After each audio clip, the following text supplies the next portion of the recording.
Shalom, selamat malam jemaat Tuhan yang terkasih. Kita berjumpa kembali dalam program Mesbah Keluarga yang khusus membahas mengenai pendalaman Alkitab. Dan pada malam hari ini seperti biasa, sebelum kita mendengarkan pemberitaan firman Tuhan, kita akan mengangkat beberapa pujian.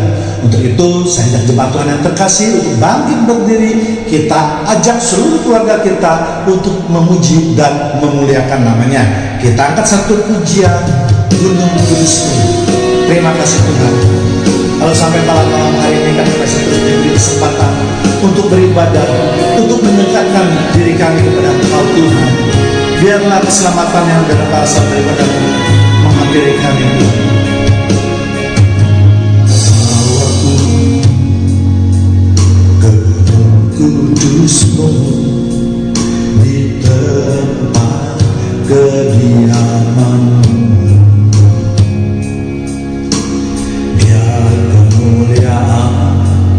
Melingkupi hidupku dan jiwaku kan dipuaskan. Hanya dekat-Mu itu yang ku perlu. Kau sumber penghiburanku dan Kau yang ku bangga air mataku, menjadi yang bermata air. Sebab itu ku memuji-Mu, Engkau Allahku. Mulutku kan selalu puji-Mu dan angkat tangan sembah-Mu, tinggikan nama-Mu. Yesus, kemuliaan bagi-Mu.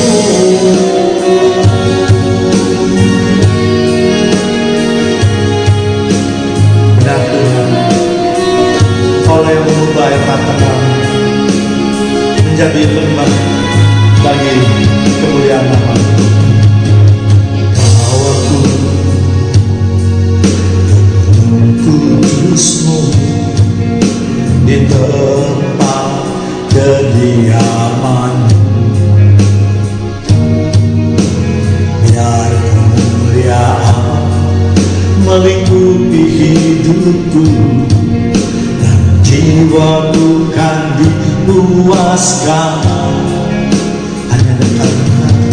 Hanya dekat-Mu itu yang ku perlu. Kau sumber penghiburanku dan Kau yang ku bangga air mataku, jadi lebah yang bermata air. Mari kita angkat tangan kita. Sebab itu ku memuji-Mu, Engkau Allahku. Mulutku kan selalu puji-Mu dan angkat tangan sembah-Mu, tinggikan nama-Mu. Yesus, kemuliaan bagi-Mu. Sebab itu ku memuji-Mu, Engkau Allahku. Mulutku selalu puji-Mu dan angkat tangan sembah-Mu, tinggikan nama-Mu. Yesus, kemuliaan bagi-Mu. Yesus, kemuliaan bagi-Mu. Yesus, kemuliaan bagi-Mu.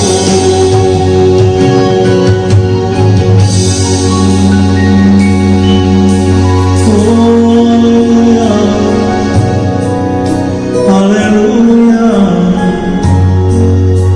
Ajar kami Tuhan, agar kami dapat menghitung hari-hari kami Tuhan.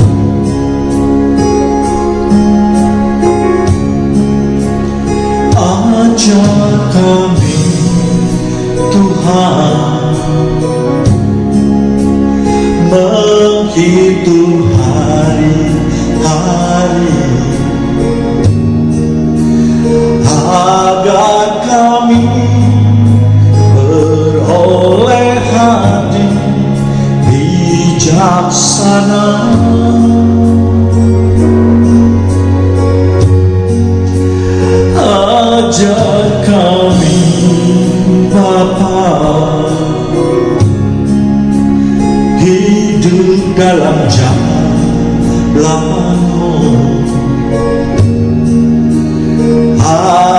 semua rencanamu digenapi.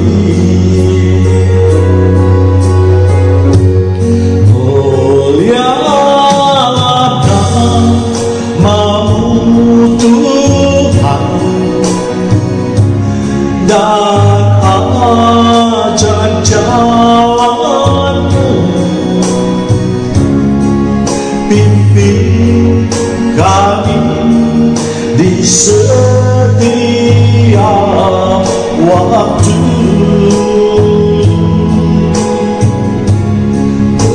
Besar setiamu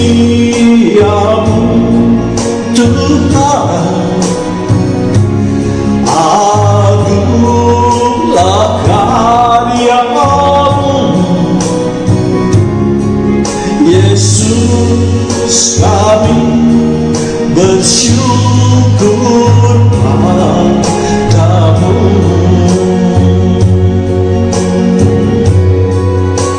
Mari kita lebih mengimani pujian dan penyembahan. Ajar kami Tuhan menghitung hari-hari, agar kami beroleh hati bijaksana.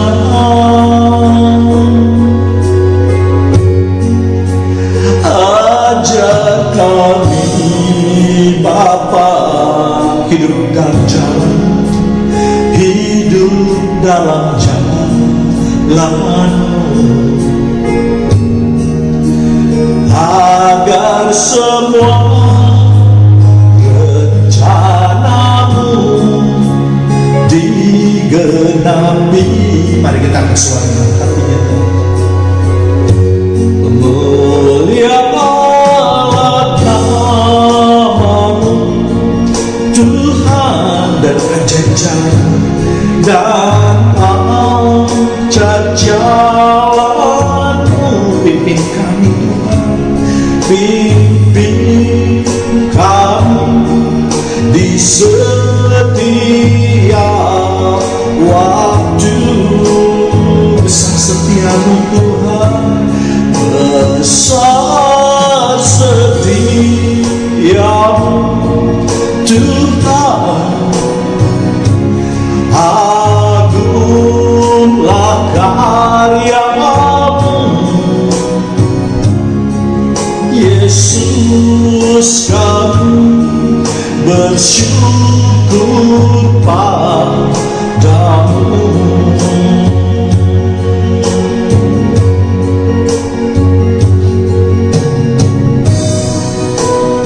Ajarlah kami menghitung hari-hari kami sedemikian, hingga kami boleh beroleh hati yang bijaksana.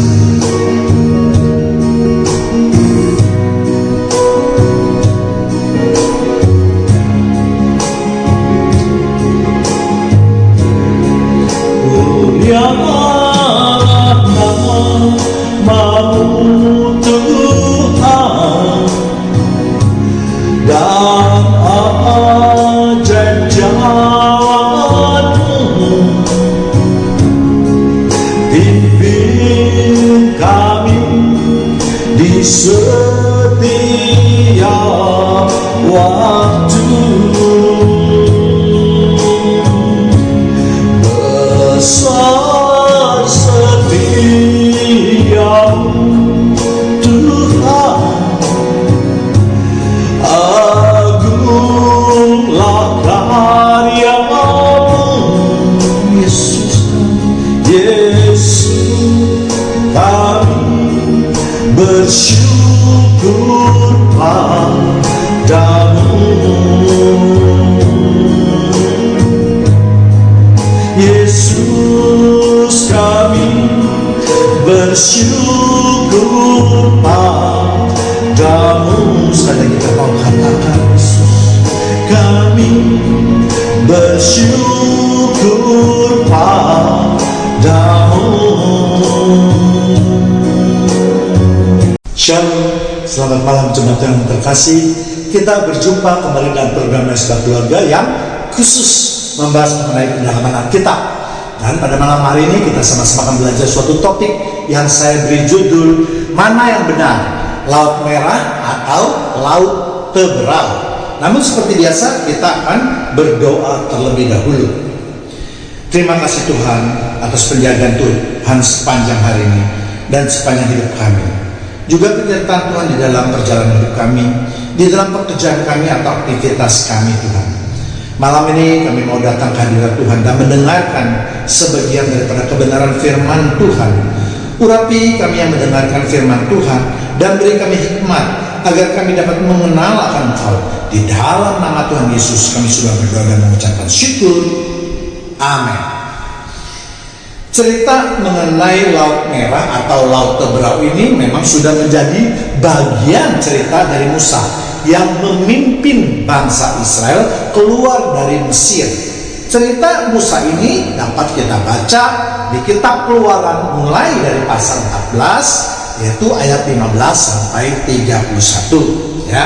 Keluaran 14:21. Lalu Musa mengulurkan tangannya ke atas laut dan semalam-malaman itu Tuhan menguapkan air laut dengan perantaraan angin timur yang keras, membuat laut itu menjadi tanah kering, maka terbelahlah air itu.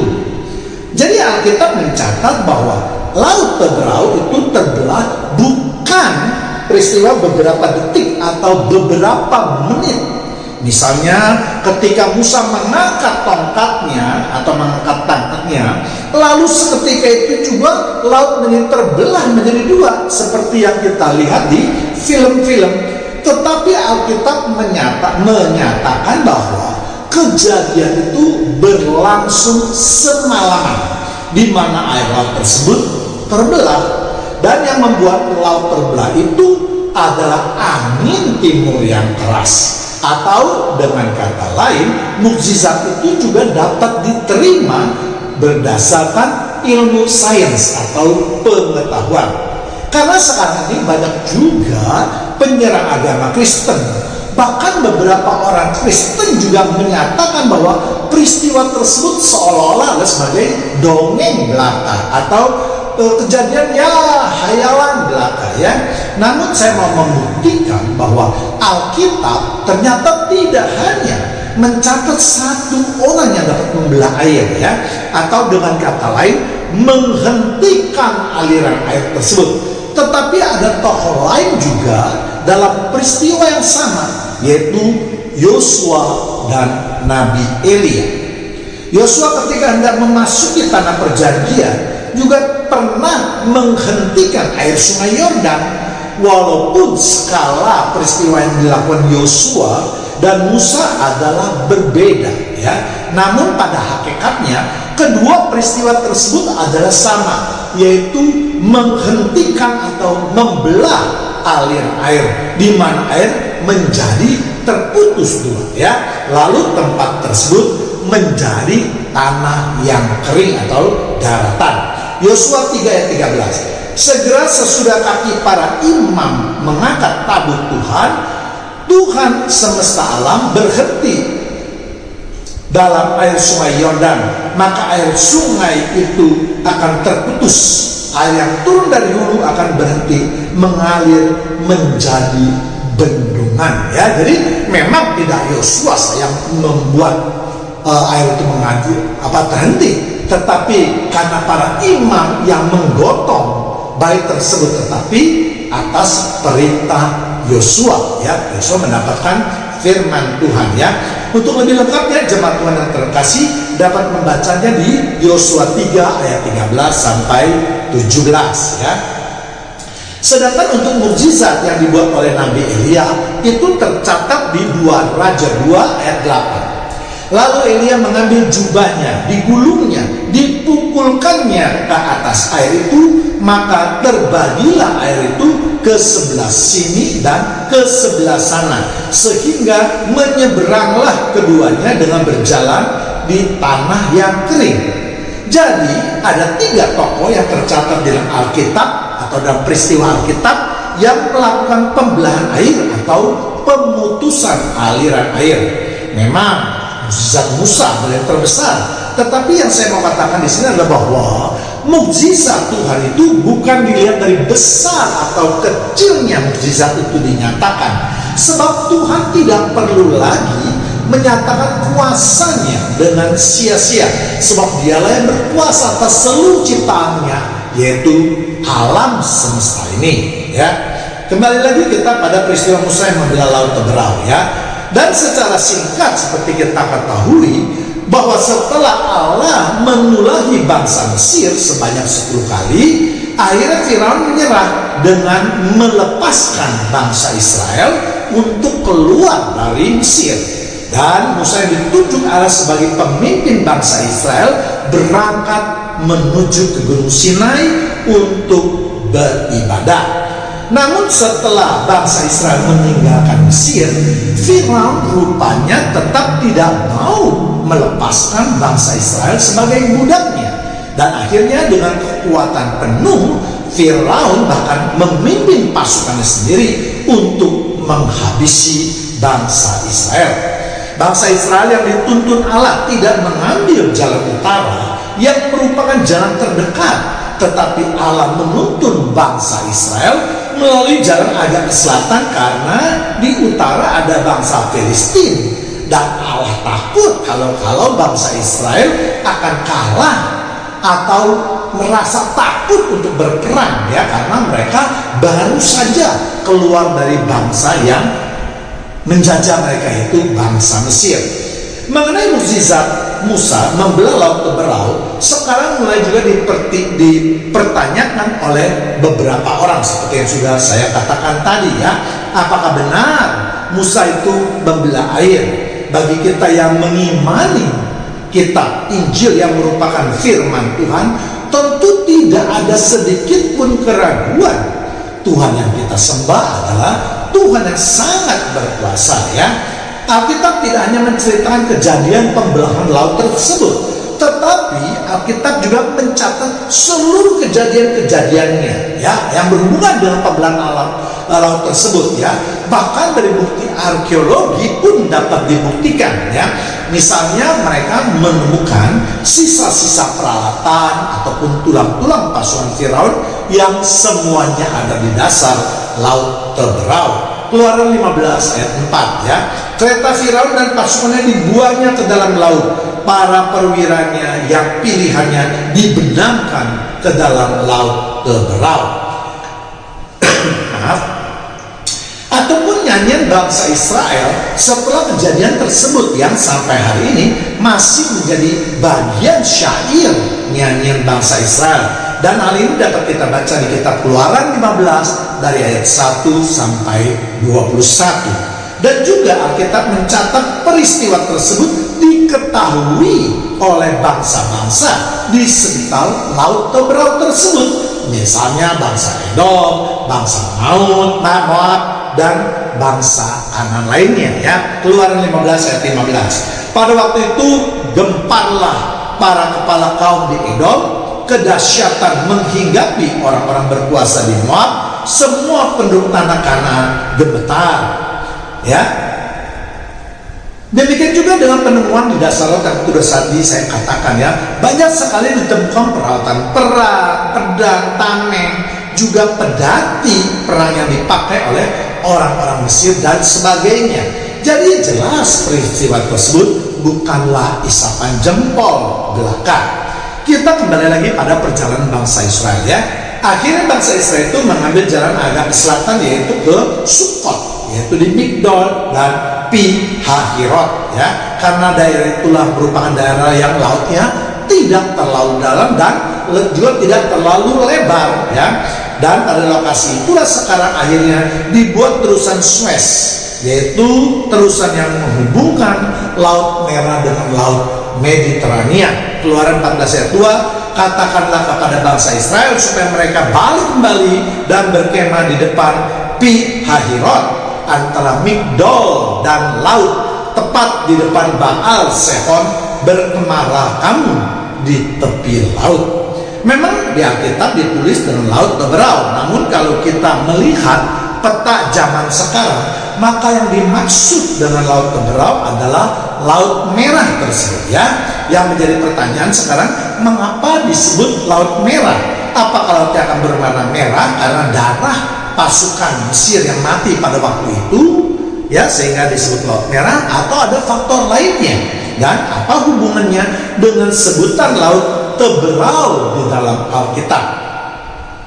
Kata teberau berarti rumput yang tinggi dan beruas-ruas. Jadi rumput ini agak berbeda dengan rumput lainnya karena batangnya ini beruas-ruas. Kalau rumput biasa tidak mempunyai batang, nah ini batangnya beruas-ruas, jadi artinya dapat tinggi, ya seperti bambu kecil lah, ya. Nah, nama lainnya adalah gelaga, ya. Tingginya seperti bisa mencapai seperti yang katakanlah rumput gajah. Namun rumput ini mempunyai ruas yang banyak sehingga kelihatan menjadi lebih kuat atau lebih tegang, ya. Inilah gambarnya. Untuk memberikan gambaran pada jemaat Tuhan yang terkasih jenis ilalang ini, sekarang banyak juga menghiasi rumah atau hotel yang biasa ditempatkan di dekat kolam atau aliran air dan ujungnya dapat berupa seperti bunga. Tumbuhan inilah yang dahulu memenuhi laut yang disebut dengan laut teberau itu, ya, karena dasar laut inilah dipenuhi jenis tumbuh-tumbuhan ini, maka akhirnya laut ini diberi nama laut teberau. Lalu apa hubungannya dengan pemberian laut merah? Teberau dalam bahasa Inggrisnya adalah reed, ya, yang artinya adalah alang-alang. Mungkin karena adanya pelafalnya kurang tepat hingga akhirnya menjadi red yang berarti warna merah, ya. Namun pada kenyataannya pada waktu-waktu tertentu ternyata memang laut teberau itu bisa berubah warnanya menjadi merah. Hal ini disebabkan karena adanya Trichodesmium erythraceum, ya, yang terdapat pada dasar laut tersebut. Apa itu Trichodesmium erythraceum itu? Itu adalah sejenis rumput, yaitu tumbuh-tumbuhan pertama yang dapat berfotosintesis dan dianggap salah satu pelopor penting dari kehidupan di dunia ini. Karena banyaknya tumbuh-tumbuhan ini akan mempengaruhi kehidupan di air laut. Karena tumbuhan ini mengambil oksigen yang cukup banyak sehingga akhirnya banyak hewan yang mati, hewan-hewan kecil terutama, ya, seperti ikan kecil, cacing, kerang, dan lain-lainnya, ya. Kematian itu dimulai dari air yang berwarna kecoklatan karena banyaknya ilalang tersebut kemudian akan berubah menjadi hijau berlendir. Inilah penyebab biolaut banyak yang mati karena kekurangan oksigen dan sinar matahari dan akhirnya berubah menjadi merah. Jadi kalau sekarang ada yang mengatakan laut merah, ya memang bisa diterima karena memang air laut teberau itu sering berganti warna. Sedangkan untuk pelafalan reed menjadi red juga bisa diterima. Tetapi Alkitab mencatat dengan baik, yaitu dengan nama laut teberau, ya. Mari kita tundukkan kepala kita.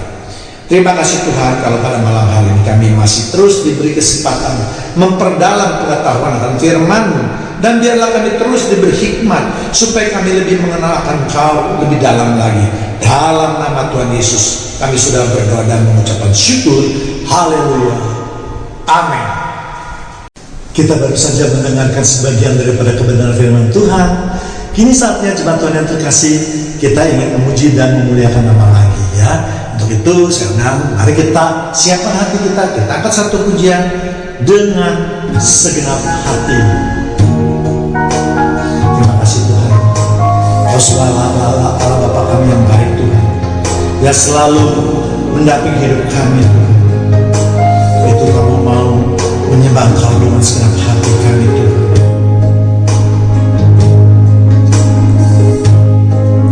Dengan segenap hati, dengan segenap jiwa, dengan kekuatanku, ku sembah Tuhan dalam kekudusan-Mu. Ku angkat tanganku, ku rindu selalu dalam hadirat-Mu. Sebab Engkau yang kudus, Anak domba Allah, darah-Mu tercurah di atas Kalvari. Sebab Engkau yang layak terima pujian,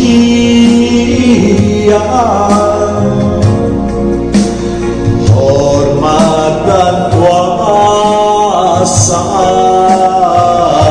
sekarang dan selamanya.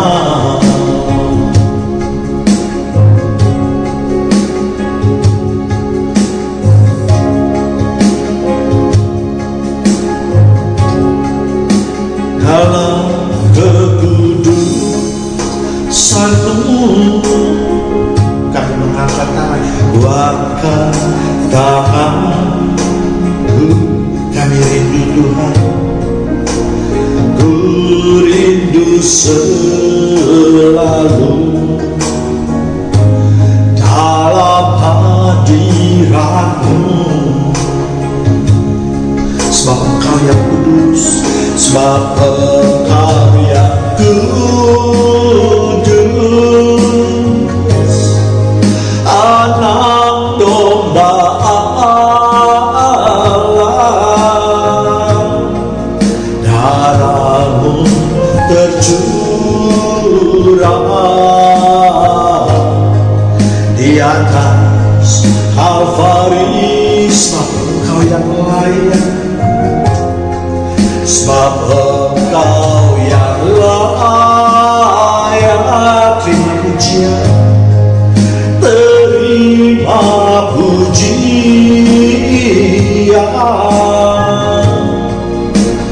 hormat dan kuasa sekarang dan selamanya.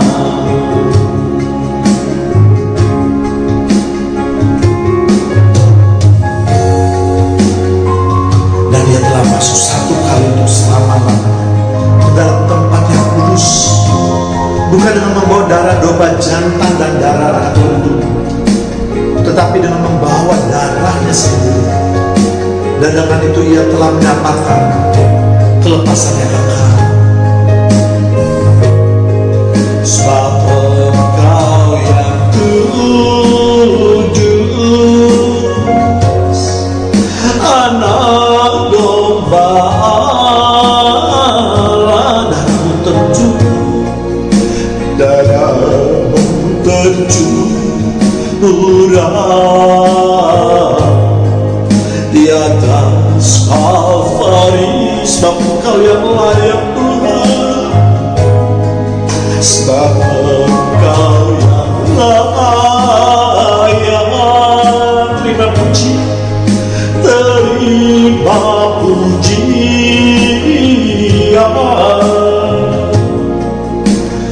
hormat dan kuasa sekarang dan selamanya. Hormat dan kuasa sekarang dan selamanya. Mari kita ulangi sekali. Hormat dan kuasa sekarang dan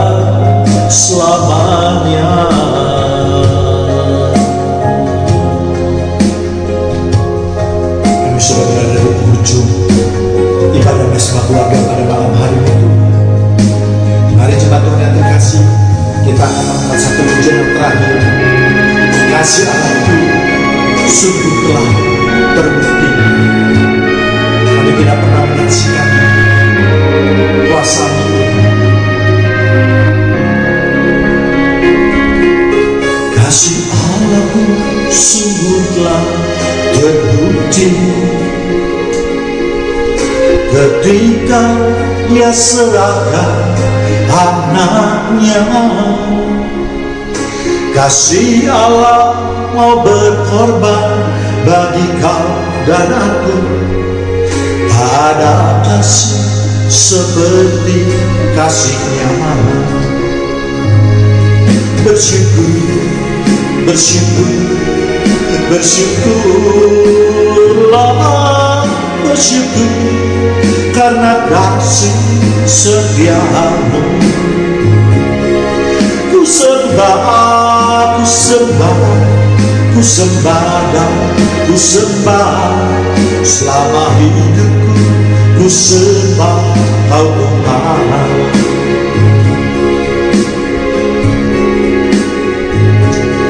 Kasih Allah sungguhlah terbukti ketika Dia serahkan anaknya. Kasih Allah mau berkorban bagi kau dan aku. Ada kasih seperti kasih-Nya. Mari kita bersyukur, bersyukur, bersyukur, bersyukurlah, bersyukur karena setia-Mu. Ku sembah, ku sembah, ku sembah dan ku sembah selama hidupku. Ku sembah Kau Tuhan.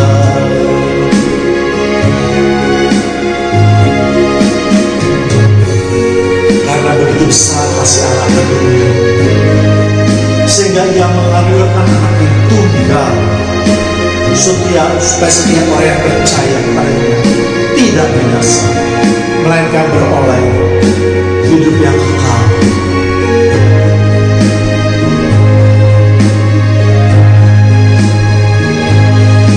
Bersyukur, bersyukur, bersyukurlah, bersyukur karena kasih setia-Mu.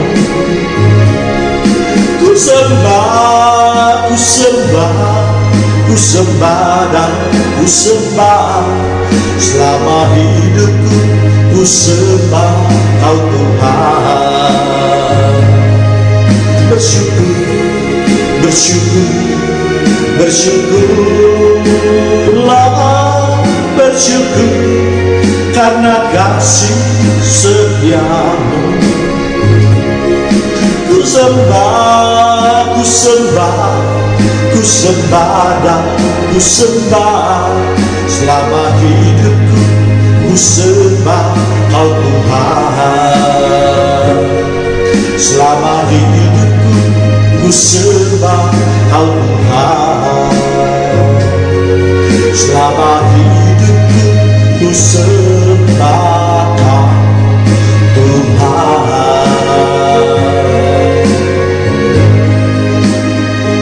Demikianlah ibadah Mesbah Keluarga pada malam hari ini. Kita akan berjumpa kembali pada minggu depan, tentu dengan jam yang sama. Tuhan Yesus memberkati kita semua. Amin.